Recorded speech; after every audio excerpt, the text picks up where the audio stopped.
గీతం ఘోరం. గీతం అంటే అదొక యూనివర్సిటీ అనుకుంటే పొరపాటే. అదొక కార్పొరేట్ సంస్థ.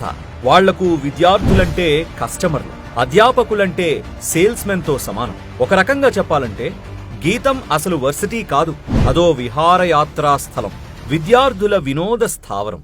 ఇది క్యాంపసా లేక పబ్బా అంటే పబ్ అనడానికే స్కోప్ ఎక్కువ. ఇది వర్సిటీయా లేక వ్యాపార స్థలమా అంటే వ్యాపార స్థలం అనడానికే ఎన్నో అవకాశాలు. ఇది గాంధేయవాద విద్యా విధానమా లేక బ్రాందేయవాద విద్యా నిర్వహణమా అంటే రెండోదే కరెక్ట్ అని చెప్పాల్సి వస్తుందంటారు ఈ వర్సిటీ గురించి బాగా తెలిసిన వారు. గీతం ఘోరం 1 కార్పొరేట్ మైండ్ సెట్. గీతం మొత్తం కార్పొరేట్ మైండ్ సెట్. అసలుది వర్సిటీ కానే కాదనడానికి ఇదొక ఫస్ట్ బెస్ట్ ఎగ్జాంపుల్. మరెక్కడా లేని విధంగా ఈ యూనివర్సిటీలో HR విధానం ఉంటుందంట. ఆ మాటకొస్తే ఇక్కడున్న హైరార్కీ మరెక్కడా ఉండదని సమాచారం. డైరెక్టర్లు, డెప్యూటీ డైరెక్టర్లు, మేనేజర్లు, డెప్యూటీ అసిస్టెంట్ మేనేజర్లు, చీఫ్ మార్కెటింగ్ మేనేజర్లు, ఇలా బోల్డ్ అంతమంది. వీరికి లక్షల్లో జీతాలు.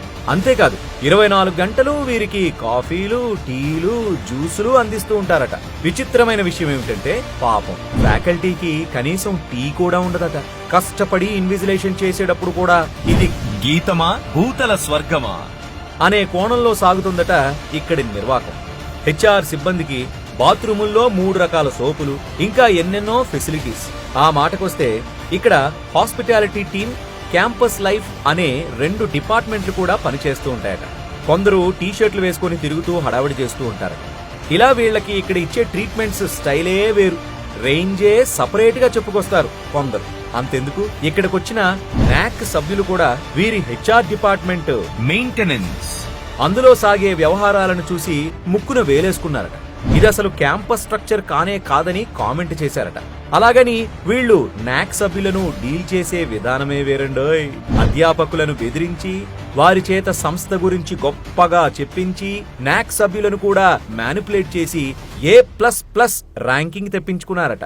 ఇది ఇక్కడి విద్యా విధానానికి ఇచ్చిన ర్యాంకింగ్ అనుకుంటే పొరపాటు. విద్యాయేతర విధి విధానాలకు ఇచ్చిన ర్యాంకింగ్ గా దీన్ని పరిగణించాల్సి ఉంటుంది. సుమారు 3 లక్షల రూపాయల జీతభత్యాలతో ఒక HR అడ్వైజర్ కూడా ఉండేవాడు. HR కి ఒక అడ్వైజర్ ఎందుకంటారా? ఇక్కడి HR కి విద్యార్థులు, వారి కష్ట నష్టాలు, ఫ్యాకల్టీసు, వారి సమస్యలు, విద్యా వ్యవస్థ, దాని గుణగణాలు అన్న మాటలకు నిర్వచనాలు తెలియవని అంటారు. మాజీ IAS, మాజీ IPSలు కూడా ఇక్కడ ఏదో ఒక జాబ్ లో భారీ ఎత్తున జీతభత్యాలను తీసుకుంటూ పని లేక టైంపాస్ చేస్తూ ఉంటారట.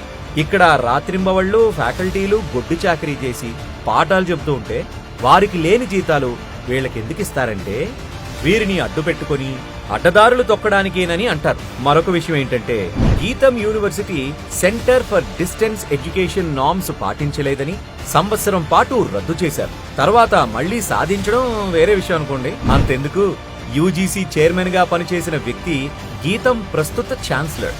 దీన్ని బట్టి గీతం మేనేజ్మెంట్ ఆలోచన విధానం ఎలా ఉంటుందో తెలుసుకోవచ్చు.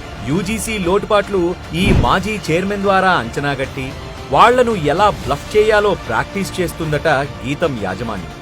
UGC మాజీ చైర్మన్ పరపతి ఉపయోగించుకొని ప్రాజెక్టు, ఫండింగ్ విషయాల్లో మేనేజ్ చేసే అవకాశం ఉంటుందని చెబుతారు.